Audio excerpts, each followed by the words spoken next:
You're seeing the handover of Bowe Bergdahl by Taliban to U.S. forces. The new video just released by the Taliban shows Bergdahl in the back seat of a pickup truck, blinking his eyes and appearing to listen to those around him there. He's dressed in traditional Afghan clothing. A Black Hawk helicopter lands. Bergdahl is brought out by two Taliban fighters. One of them carries a white flag. The video does not pick up any audio of what was said.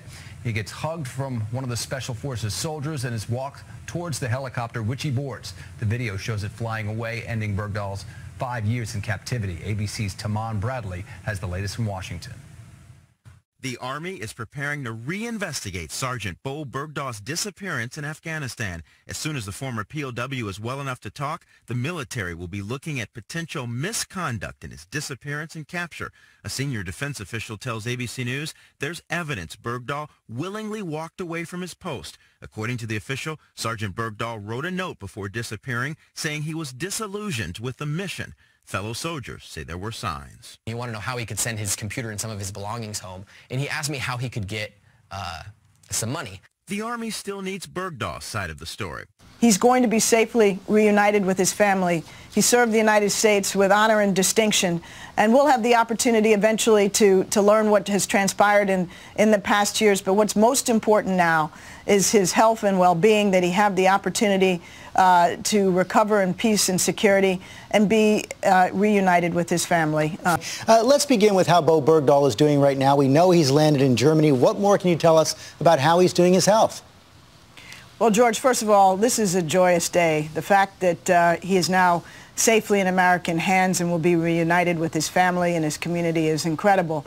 He's now in Landstuhl Hospital in Germany. He's going through all of the requisite evaluations and care, and he is said to be walking and in good physical condition. So regardless of who may be holding an American prisoner of war, we must do our best to bring him or her back. Also questions about whether the president violated the law. That charge is coming from Congress as well, that he was supposed to notify members of Congress before the transfer of any Gitmo detainees.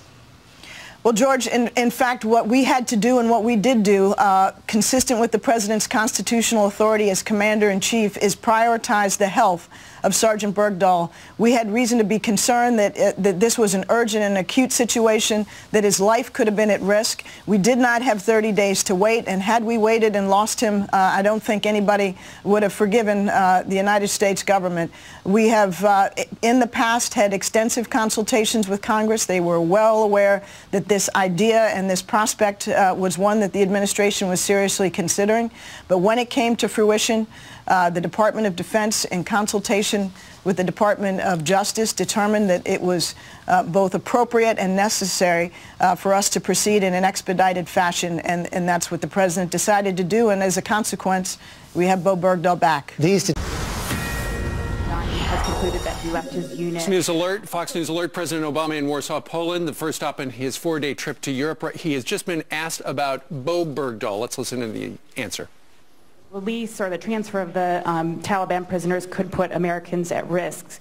Did your willingness to go around that 30-day requirement signal a new urgency to close Guantanamo now that you're ending combat operations in Afghanistan?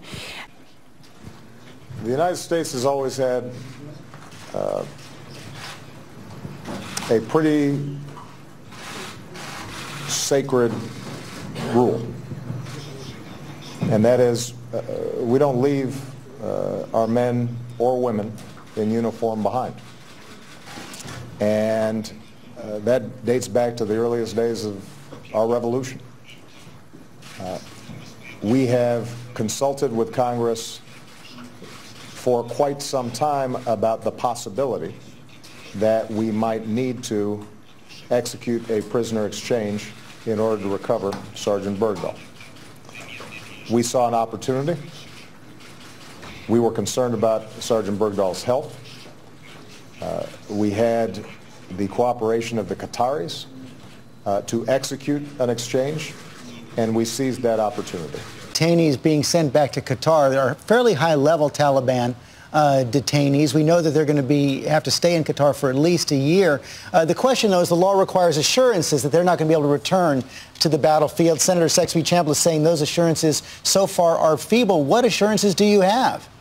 Well, the law says that we need to have sufficient confidence that the risk can be substantially mitigated, and we do have those.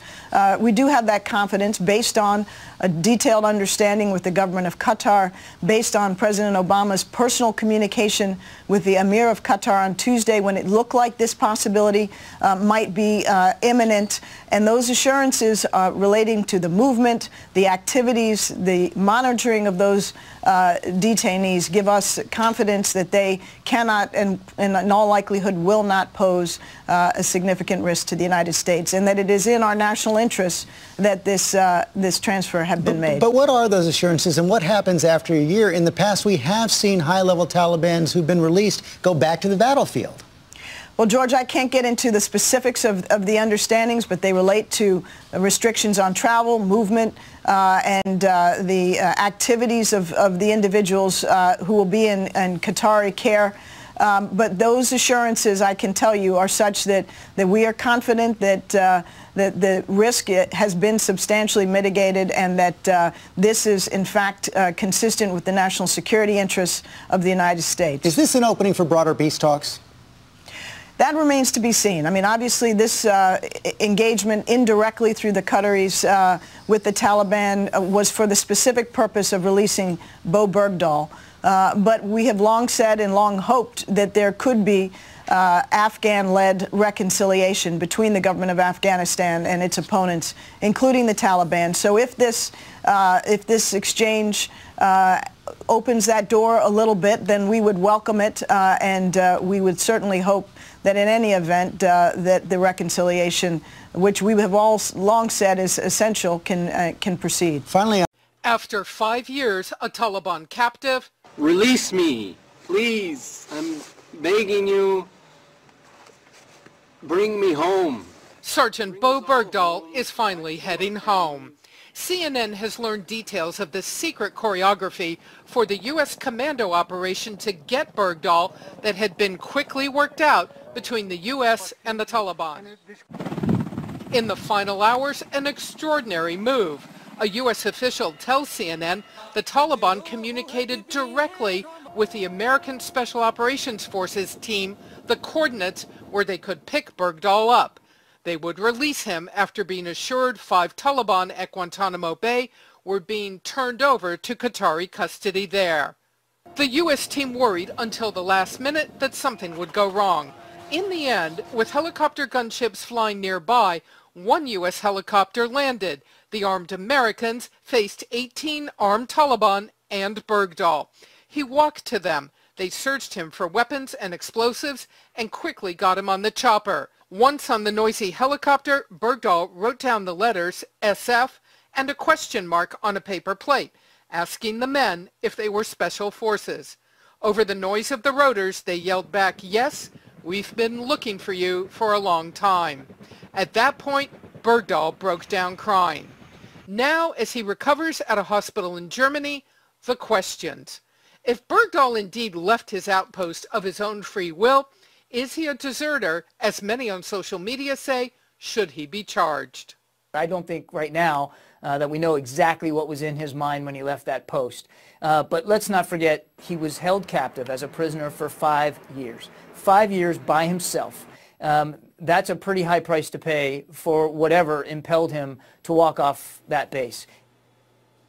Now, U.S. military officials say now they must hear from Bergdahl directly when he is able about what really happened, what caused him to leave the base, and then, once they hear his side of the story, they will make decisions about whether to proceed with discipline against him. Question this morning just how dangerous those 5 Taliban members really are. Men back in Qatar, as we've been saying this morning, and ABC's chief investigative correspondent Brian Ross is here with more details on that. Well, good morning, Robin. All 5 of the men were once considered senior members of the Taliban, and this morning the terror group is calling their release a major victory.